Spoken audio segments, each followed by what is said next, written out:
Muito boa noite, pessoal. Quero cumprimentá-los em nome do Núcleo Espírita Aldeia de Luz, da Aldeia da Serra, onde desenvolvemos o nosso trabalho. Como vocês devem ter percebido, não estamos mais apresentando as palestras às quintas-feiras, mas às quartas, às 20 horas, como sempre. Esta noite nós temos o nosso companheiro Amaury Jimenez, que vai falar sobre a família, assunto que com certeza nos interessa a todos. Fiquemos todos com Deus. Olá, amigos. Falar sobre família é algo que sempre me fascina. Quem de nós não trouxe já pensamentos do tipo assim, por que eu estou nessa família? Que papel que eu represento? Por que eu tenho tanta dificuldade com um irmão, ou com uma mãe, ou como um pai? Que papel que eu represento nesta sociedade, nessa pequena sociedade da família? Não é? E aí é legal a gente, quando fala de família, a gente pensar numa família extremamente importante que habitou o nosso planeta, que é a família de Jesus. Não é muito comum a gente pensar que Jesus teve uma família. Por quê? Porque Jesus é um espírito tão importante, tão perfeito para nós cristãos, que a gente tende a concentrar todo o nosso pensamento só na figura de Jesus. Mas Jesus também teve uma família. Jesus também teve as dificuldades muito semelhantes às que a gente tem como uma família. Vamos conversar um pouquinho aí da origem da família de Jesus, né? De José e de Maria. Maria, quando tinha cerca de 15 anos, Maria ficou órfã num período de tempo muito curto, assim, entre 3 e 4 meses. Faleceu Joaquim, que era o pai de Maria, e Ana, que era a mãe de Maria. E o que fazer? Como é que uma menina de 15 anos, como ela seria educada, como continuaria a vida dela naquela época? E ela foi morar com 2 sacerdotes chamados Simeão e Eleazar, né, que eram amigos da família de Maria. E logo depois, entre 2 anos e meio mais ou menos, quem foi visitar esses sacerdotes? José. Né? José teve na casa desses 2 sacerdotes e conheceu Maria. Se apaixonaram e, num período muito curto de tempo, se casaram. E fruto do amor de José e Maria, nasceu Jesus. E aí a gente tem que pensar assim, e Jesus? Jesus foi uma criança normal? Jesus corria com as crianças lá pelo lago? Se houvesse pipa naquela época, ele empinaria pipa, jogaria futebol? Não, claro que não, né, gente? Jesus foi um espírito muito diferente. Jesus, desde pequeno, desde criança, Jesus já passava muito tempo refletindo sobre os pensamentos, sobre os comportamentos da época. E ele se amparou muito no primo, no João Batista. João Batista era filho de Zacarias e Isabel. Isabel, irmã de Ana, mãe de Maria, já desencarnada, né? Que teve João Batista já com muita idade. E era com o João Batista que Jesus passava a maior parte do tempo, e desde criança eles já discutiam aqueles comportamentos que eles criticavam, que eles achavam inadequados, que vieram dos ensinamentos de Moisés, que já tinham que ser, vamos dizer assim, revistos naquela oportunidade, 1500 anos depois que Moisés deixou todos os seus ensinamentos. E foi assim. E Jesus nasceu em Belém, como todos sabem, né? Mas o que aconteceu? Nazaré era muito, desculpe, Jerusalém era muito pertinho de Belém, né? E era em Jerusalém que ficava o centro do Império Romano e também ficava o centro do poder judaico, vamos dizer assim. Era uma organização chamada Sinédrio, que a gente podia comparar com o Vaticano atual, né? Era do Sinédrio que partiam todas as orientações da divulgação do judaísmo dentro do Oriente Médio. E Jesus, já perto de 9 anos, mais ou menos, ele começou a criticar muito os comportamentos daqueles sacerdotes, muitos deles fundamentalistas, muitos deles não permitindo que a lei do amor se instalasse naquela região. E por conta dessas discussões, dessas reflexões que Jesus fazia junto do Sinédrio, junto daqueles templos naquela região, esses judeus começaram já um início de uma perseguição a Jesus. Né? Quem seria aquele garoto de 9, 10, 11 anos que ficava questionando tudo aquilo que os sacerdotes judeus aprenderam e divulgavam já há muitos anos. Foi aí que José e Maria, percebendo essa situação, eles saíram de Jerusalém, que ficava numa região chamada Judéia, e se movimentaram a 160 quilômetros dali para Nazaré, que era um outro território, né, que era a Galileia. O que acontecia é que o Império Romano, durante a sua expansão, ele ia criando vários territórios como se fossem estados. Então, a Samaria, a Judéia, a Galileia, então haviam várias regiões como essa. E ali foi ali na região de Nazaré, por isso que a gente ouve sempre falar que Jesus era um nazareno, ou Jesus era um galileu. Por que era um nazareno? Porque ele viveu em Nazaré. Por que era um galileu? Porque ele vivia na Galileia. Então era essa explicação dessas denominações que Jesus teve ao longo do tempo. E lá Jesus ficou desde os 12 anos mais ou menos, até os 30 anos, que foi quando Jesus começou, vamos dizer assim, a exercer o seu ministério, divulgar os seus ensinamentos. Durante 20 anos mais ou menos, Jesus não apareceu em lugar nenhum, né? Mas isso já começa a mostrar a importância da família de Jesus, preocupada com o bem-estar dele, com a saúde e com a tranquilidade que Jesus deveria ter para realizar o seu trabalho, né? José, né, não acompanhou todos os ensinamentos de Jesus. José faleceu, desencarnou quando Jesus tinha cerca de 23 anos, 7 anos mais ou menos, antes de Jesus começar todos os seus ensinamentos. Agora, o que é interessante é que José, ele já tinha filhos. Ele tinha 4 filhos: Tiago, José, Simão e Judas Tadeu. Todos filhos da primeira esposa de José, chamada Débora. Agora, vocês acham que Maria, mãe de Jesus, e esses 4 irmãos, que eram só filhos de José, compreendiam exatamente a missão de Jesus? Não compreendiam, gente. Era muito difícil isso. Eles primeiro... Maria percebia toda essa responsabilidade que Jesus tinha, apesar de não compreender exatamente aonde Jesus queria chegar. E os irmãos tinham ciúmes de Jesus, porque Maria ficava muito pertinho de Jesus, porque ela tinha os sentimentos da importância do papel que, como mãe, ela teve a trazer esse filho ao nosso planeta. Muito bem. E aos 30 anos, quando Jesus começou, vamos dizer assim, a construção da sua grande família, formada inicialmente pelos apóstolos, mais Maria,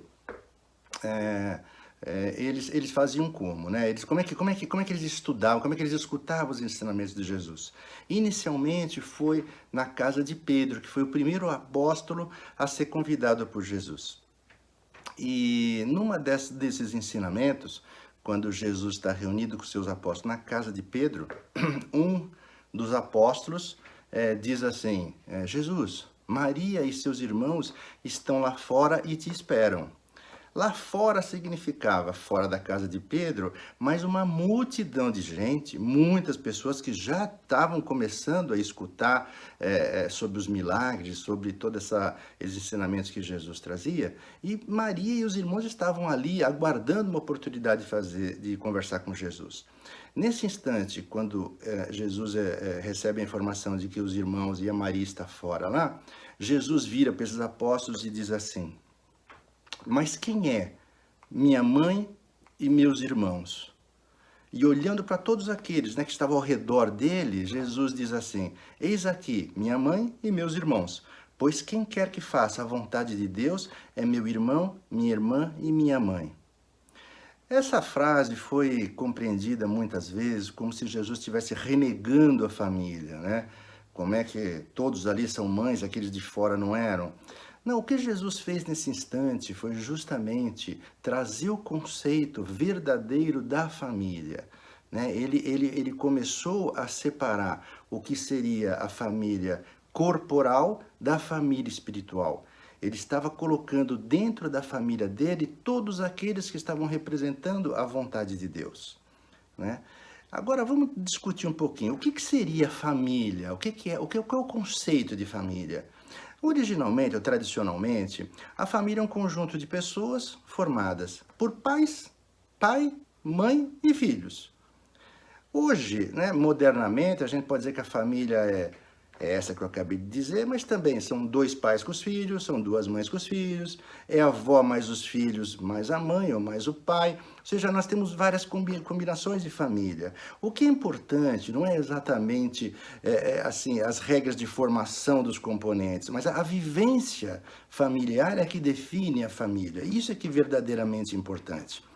Nós temos as famílias, esse conceito é extremamente rico agora, que é assim, as famílias formadas por laços corporais e as famílias formadas por laços espirituais. Qual é o conceito de uma família corporal? A família corporal é a reunião de almas em processo de evolução, normalmente por reajuste ou aperfeiçoamento.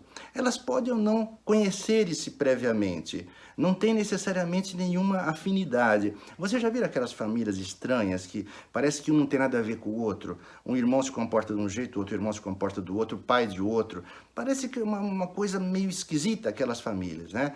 Elas podem ser, dentro do conceito da família corporal, elas podem ser formadas por almas com necessidades semelhantes ou complementares, e podem ainda, que a maioria dos casos, ser formada por conta de acertos de devedores e credores. Isso é o que caracteriza a família corporal. E a família espiritual? Quais são as principais características da família espiritual? Ela é a reunião de almas já conhecidas, que têm afinidades, almas que podem vir junto numa encarnação para se apoiar, para se ajudar em tarefas de evolução. São aquelas famílias harmoniosas, né? Parece que tudo dá certo, parece que elas se entendem. É muito comum ter famílias como essa? Não, não é. Né? Essas famílias são totalmente harmoniosas, são muito difíceis, né? Agora, as famílias espirituais são aquelas que recebem espíritos muito necessitados, né? Espíritos que precisam estar numa família bem harmônica para que eles possam ser ajudados para dar mais um passo na sua evolução. Né? E a família espiritual, que é muito legal, a família espiritual, ela não é formada só por espíritos encarnados. Eu posso ter espíritos encarnados e desencarnados. E o legal nisso é que aqueles desencarnados, o que eles fazem? Eles torcem por aqueles que estão aqui encarnados, eles mandam todas as vibrações para que aqueles que estão junto naquela família possam realizar os seja desígnios, quer seja para o seu próprio benefício ou para aqueles espíritos que eles estão recebendo naquela família, naquele instante. O conceito da família corporal e espiritual, que é muito interessante, é assim, o corpo gera o corpo, mas o espírito não gera o espírito. O espírito é criado pelo Pai, todos nós como espírito, todos aqueles espíritos que foram criados ainda serão criados, e esses espíritos habitarão diversos corpos, né? Corpos na medida da sua necessidade, e vão habitar as famílias de acordo com as necessidades de evolução daquele espírito. E aí esse conceito é muito bacana, que é assim, acho que todos nós um dia já passamos ou já ouvimos a seguinte explicação. Mas que família que eu tenho, que traste de família, né? Mas eu não tenho nada que me ajude, eu sou sempre o sacrificado, né? Então, nós não temos a família que nós gostaríamos, nós temos exatamente a família que precisamos. Esse é que é o conceito. Dentro dessa questão da família que precisamos, e acontecem coisas muito interessantes, né? Vocês já receberam no seio da família alguém, um parente, pode ser um filho, pode ser um amigo, que você já tem uma sintonia perfeita? Parece que o amor, assim, ele já nasce de uma forma muito grande por aquele ser, né? Por que acontece isso? Por que a gente tem essas sensações? É porque nós estamos recebendo naquele momento um ser, um espírito que pertence à nossa família espiritual. Ele não precisa ser necessariamente um filho, um irmão, ele pode ser um amigo, um genro, uma nora que passou a conviver com a gente. E a gente tem que ter essa compreensão de que é assim que as coisas acontecem. Da mesma forma, a gente por vezes recebe um espírito que a gente sente uma rejeição enorme àquele espírito. Certamente ele é um desafeto, ele é algum espírito que também vem, mas por alguma necessidade também, né? Então, a gente precisa estar atento àqueles personagens que vão aparecendo na nossa vida. E não é porque a gente tem aquele desafeto que chegou, que já estava na nossa família, que nós passamos a conviver, que a gente tem que ter um sentimento ruim sobre ele. Vamos lembrar novamente do ensinamento de Jesus. O que ele espera de nós, como espíritos que estão preocupados com a sua evolução? Que a gente amplie a nossa família espiritual, que a gente faça exatamente como ele fez na casa de Pedro, que à medida que você vai recebendo novos elementos na sua vida, você vai incorporando esses personagens à sua vida de forma que a gente vai ampliando a nossa família espiritual. Qual é que é o desejo de Jesus? Qual é o tamanho da família espiritual que Jesus gostaria que nós construíssemos? Exatamente com os 7 bilhões de habitantes que tem o nosso planeta. Ou seja, Jesus gostaria que nós considerássemos todos esses espíritos como nossos verdadeiros irmãos. E é rápido isso? Não, é um processo. Mas a gente tem que ir aceitando as pessoas como elas são, temos que ir ajudando as pessoas do jeito que a gente puder, para que elas também tenham o seu desenvolvimento. Esse foi o conceito que ele trouxe. O que caracteriza aí uma família também espiritual? O que a gente poderia também conceituar agora, né? A família espiritual é aquela durável. Ela se fortifica pela purificação ao longo da existência, durante muitos anos. E ela fortifica-se no mundo espiritual. Cada vez que a gente desencarna e a gente fez um bom trabalho, a gente vai se fortalecendo para desenvolver atividades mais complexas, para receber nas próximas encarnações espíritos mais complexos dentro desse processo contínuo de desenvolvimento do amor e de aumentar a nossa família. E a família corporal, o que caracteriza? É a fragilidade, né? Ela acaba com o tempo. Normalmente uma família corporal se desfaz só com uma existência, numa existência só. Né? Você termina a sua vida, o espírito foi para um lado, foi para o outro. Então, nessa situação, você não conseguiu ampliar a sua família. Claro, teremos todas as chances do mundo e nem sempre é fácil, às vezes é muito difícil também. Muito bom. Aí, falando de família, eu queria discutir um pouquinho sobre os laços de família. Né? Qual é que é a responsabilidade que nós temos de um para com o outro? Que responsabilidade você tem numa família como pai ou como uma mãe? E que responsabilidade você tem como filho ou como irmãos? Que responsabilidade a gente tem? Né? Vamos pensar assim, olha... Quando a gente pensa um pouco sobre a responsabilidade sobre os filhos, eu já ouvi muita gente me perguntar assim, ué, mas se eu fiz um programa lá na minha reencarnação, programa junto lá no Ministério, no Ministério da Regeneração, né, se eu combino as dificuldades que eu ia ter, por que alguém precisa atenuar a minha dificuldade? Se alguém atenuar a minha dificuldade, eu não me desenvolvo. Não, gente, não é bem assim as coisas. Eu posso ter a natureza das minhas provas, mas é super importante que alguém me apoie nesse meu desenvolvimento. Exatamente como aconteceu com Jesus.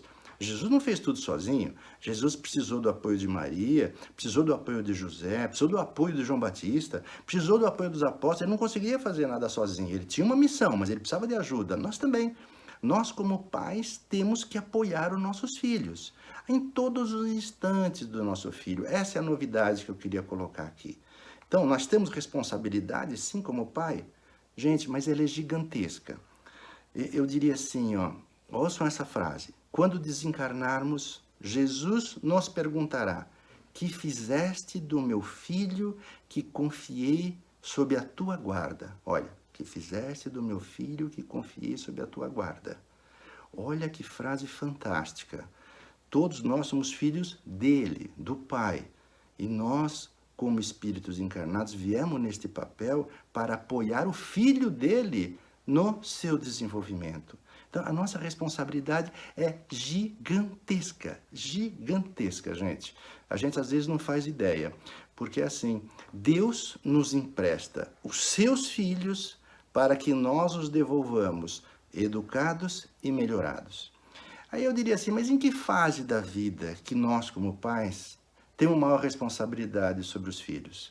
Amigos, todas. Quando nasce aquela criança pequenininha, aquela coisinha fofinha, né? Uma menininha, um menininho tão lindo, olhinho bonito, tudo.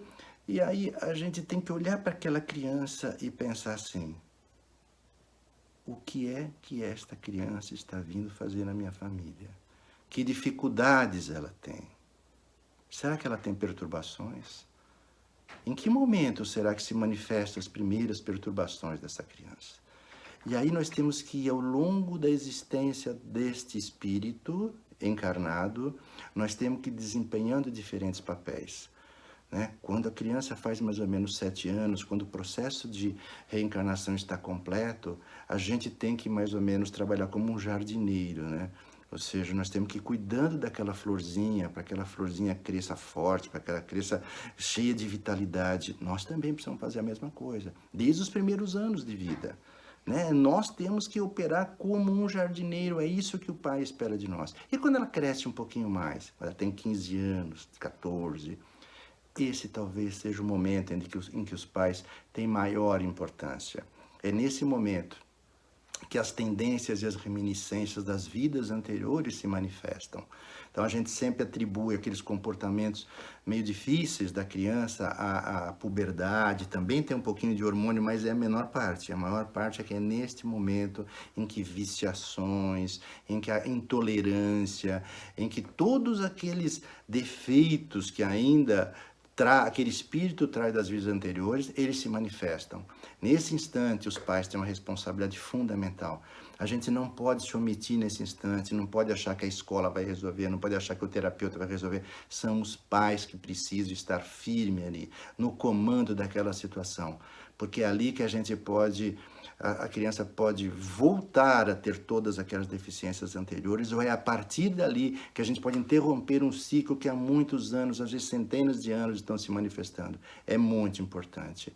E depois, na vida adulta, gente, a responsabilidade paterna e materna não termina nunca.